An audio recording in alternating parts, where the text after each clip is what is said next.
پہلے زندگی کا مقصد تو میں نے آپ سے ڈسکس کر لیا کہ زندگی کے مقصد میں جو بھی کرنا ہے کرنا، مگر یہ ذہن میں رکھو کہ ریٹرن اللہ کی طرف جانا ہے. لیکن اینڈ میں کیا بات ہو رہی ہے کہ جو کوئی اللہ کے ساتھ کسی اور کو معبود پکارتا ہے، اور جو شخص اللہ کے ساتھ اور معبود کو پکارتا ہے جس کی اس کے پاس کچھ بھی سند نہیں، تو اس کا حساب اس کے رب کے ہاں ہوگا. اینڈ میں کیا بات ہو رہی ہے کہ جو کوئی اللہ کے ساتھ کسی اور کو معبود پکارتا ہے. یہ تھوڑی دیر پہلے جب میں اس کو پریپیئر کر رہا تھا آپ کی ریکارڈنگ کے لیے، تو پوائنٹ اللہ نے دماغ میں ڈالا. ایک تو ہوتا ہے نا اللہ کے سوا کسی کو پکارنا، آپ نے اکثر قرآن کی آیتیں سنی ہوگی. یہاں بات ہو رہی ہے کہ اللہ کے ساتھ کسی کو پکارتا ہے. یہ بڑی خطرناک آیت ہے. کس سینس میں کہ ہم اللہ کو تو مانتے ہیں بینگ اے مسلم، اور یہاں بات بھی اسی کی ہو رہی ہے جو اللہ کو مانتا ہے. اب وہ کرسچن ہے، اللہ کو مانتا ہے، مثال دے رہا ہوں. مسلم ہے، اللہ کو مانتا ہے. فار ایگزامپل بات ہے، مسلمان تو خیر زیادہ اللہ کو مانتے ہیں.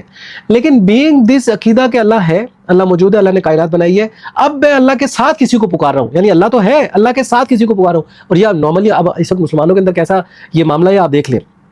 ہم مزاروں کو اگر دیکھ لیں، پھر اگر ہم دیکھ لیں شیعوں میں یہ جو یا علی مدد بولتے ہیں، یعنی یہ سارے وہ معاملات ہیں جو ہم دنیا میں نیک لوگوں کے لیے کرتے ہیں کہ اللہ تو ہے، یہ لوگ بھی ہے، اللہ کے ساتھ کسی کو معبود بناتا ہے، کسی کو پکارتا ہے. بھائی اللہ نے سب پوری دنیا بنائی ہے، یہ تو سارے پہلے مشرکین بھی کہتے تھے، آج مسلمان بھی کہتے ہیں، سب انسان کہتے ہیں کہ اللہ نے بنائی ہے، زمین آسمان اس نے بنایا، سب مانتے ہیں. تو اور کس چیز میں معبود ہوگا؟ اسی میں کہ آپ جب مصیبت میں پھنسو گے تو ان سے مدد لینے چلے جاؤ گے. یہی معبود ہے جو اللہ کے ساتھ پکارا جا رہا ہے بینگ اے مسلم. مثال دے رہا ہوں، اگر میں اللہ کو مانتا ہی نہیں ہوں تو میرا اس سے کیا لینا دینا اس آیت سے؟ میں اللہ کو مانتا ہوں اور اس کے ساتھ اگر کسی کو ایسوسیٹ کر رہا ہوں تو یہ اس کے لیے تو کائنڈلی ذرا پلیز میری ریکویسٹ ہے، جب بھی آپ کو اللہ کے مدد کے لیے پکاریں گے تو صرف اللہ کو پکاریں، اللہ کے ساتھ کسی کو نہیں پکار سکتے، اور نہ ہی کوئی مدد کی طاقت رکھتا ہے. اب یہ بھی کئی لوگوں کا عقیدہ ہے کہ کرتا تو اللہ ہی مدد ہے لیکن ان کے ذریعے کرتا ہے، تو یہ بھی قرآن میں کہیں ریفرنس نہیں ملتا. یاد رکھیں کہ ان کے ذریعے میں تمہاری مدد کروں گا.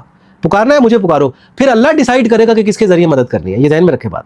یو ول ناٹ ڈیسائیڈ کہ ان کے ذریعے ہوگی، دس اللہ ول ڈیسائیڈ کہ میں ہوا سے کروں، میں بارش سے کروں، میں فرشتوں سے کروں، میں پتھروں سے کروں، میں زمین سے کروں، میں آسمان سے کروں، میں جنوں سے کروں. وہ جو کرنا ہے he will decide. You can not decide کہ کس کے ذریعے ہوگی. تو ہوپ فلی آپ سمجھ گئے ہوں گے. میرا مقصد صرف آیتیں بتانے کا یہ ہے کہ تاکہ ہم اس کو سمجھیں اور اس کے مطابق زندگی گزاریں، تاکہ ہم اس دن کی سختی سے بچ سکے جس کے لیے اللہ تعالیٰ نے ہمیں بتایا. اللہ سے دعا قرآن پڑھ کے سمجھ کے عمل کرنے والا، دوسروں کو پہنچانے والا بنائے.